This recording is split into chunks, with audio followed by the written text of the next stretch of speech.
Bonjour, chers frères et sœurs, c'est encore avec une grande joie que je viens vous retrouver, que je viens vous rencontrer, même si nous ne pouvons pas nous serrer la main, même si nous ne pouvons pas nous embrasser les uns les autres, nous nous retrouvons avec, grâce à cette vidéo, grâce à ce lien que Internet nous permet de vivre. Et j'aimerais vous dire toute ma joie de pouvoir encore partager un texte biblique, de pouvoir être là pour vous encourager. Je vous propose aujourd'hui de lire dans l'évangile de Luc au chapitre 10, à partir du verset 25. Un texte que vous connaissez bien, mais que j'aimerais encore reprendre et que nous puissions aussi méditer dans notre position aujourd'hui où nous sommes confinés. Donc Luc chapitre 10, à partir du verset 25. Un spécialiste de la loi se leva et lui dit, pour le mettre à l'épreuve, « Maître, que dois-je faire pour hériter la vie éternelle ?» Jésus lui dit, « Qu'est-il écrit dans la loi ? Comment lis-tu » Il répondit, « Tu aimeras le Seigneur ton Dieu de tout ton cœur, de toute ton âme, de toute ta force et de toute ton intelligence, et ton prochain comme toi-même. » « Tu as bien répondu, lui dit Jésus. Fais cela, et tu vivras. » Mais lui voulut se justifier et dit à Jésus, « Qui est mon prochain ?» Jésus reprit, « Un homme descendait de Jérusalem à Jéricho. Il tomba aux mains de bandits qui le dépouillèrent, le rouèrent de coups et s'en allèrent en le laissant à demi-mort. Par hasard, un prêtre descendait par le même chemin. Il le vit et passa à distance. Un lévite arriva de même à cet endroit. Il le vit et passa à distance. Mais un Samaritain qui voyageait arriva près de lui et fut ému lorsqu'il le vit. Il s'approcha et banda ses plaies en y versant de l'huile et du vin, puis le plaça sur sa propre monture, le conduisit à une hôtellerie et prit soin de lui. Le lendemain, il sortit 2 deniers, les donna à l'hôtelier et dit « Prends soin de lui, et ce que tu dépenseras en plus, je te le paierai moi-même à mon retour. » Lequel de ces 3 te semble avoir été le prochain de celui qui était tombé aux mains des bandits ? Il répondit, c'est celui qui a montré de la compassion envers lui. Jésus lui dit, va, et toi aussi, fais de même. Jésus nous dit aussi aujourd'hui, va, et toi aussi, fais de même. Et nous pourrions nous poser la question, mais comment dans notre confinement pouvons-nous aider notre frère? Comment pouvons-nous montrer de la compassion pour un frère, mais même pour un inconnu?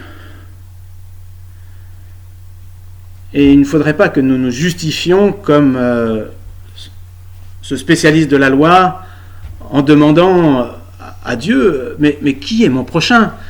Moi, je suis tout seul dans mon appartement, je connais mes 4 murs, mais après, je n'ai pas le droit de sortir. Alors, comment trouver un prochain ? Et je crois qu'il y a maintes façons de montrer notre compassion. Et j'aimerais vous inviter à réfléchir, à chercher ce que Dieu peut vous mettre sur le cœur, à voir qu'est-ce que Dieu veut vous dire aussi dans cette période un peu particulière. Comment aider mon prochain ?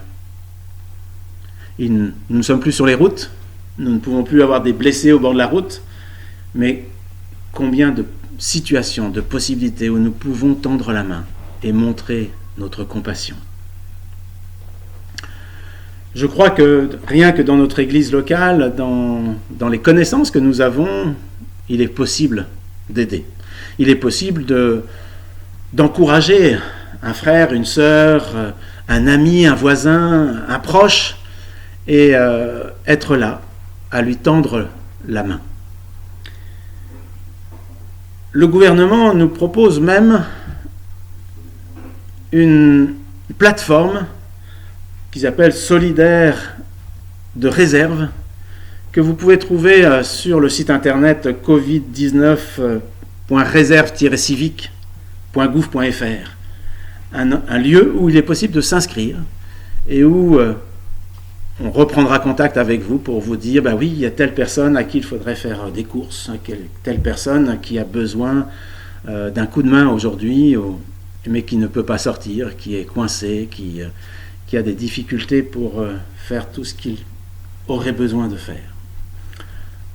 En tout cas, une possibilité, une main tendue que le gouvernement nous donne, mais n'ayons pas peur d'inventer, n'ayons pas peur de chercher autre part, mais surtout, ne nous justifions pas d'être coincés, d'être confinés.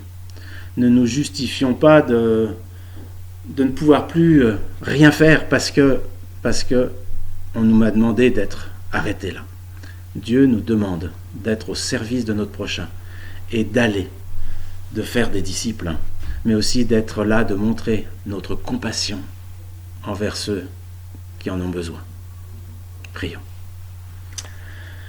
Seigneur Jésus, remplis notre cœur de ton amour. Donne-nous de voir la misère qui est autour de nous et de pouvoir tendre la main vers celui qui en a besoin.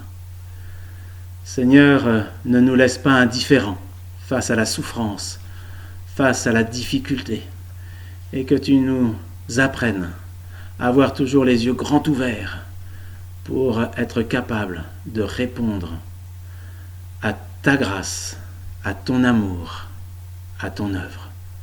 Merci Seigneur de tous tes bienfaits envers nous. Merci parce que tu nous gardes, que tu nous protèges, que tu nous donnes la vie. Et Seigneur, fais que cette vie soit utile à toi et au monde. Amen. Je voudrais vous souhaiter à tous et à chacun une bonne semaine. Que Dieu vous accompagne, que Dieu vous éclaire, que Dieu vous motive, vous pousse à aller de l'avant pour pouvoir être ces flambeaux dans ce monde de ténèbres. Merci et à bientôt.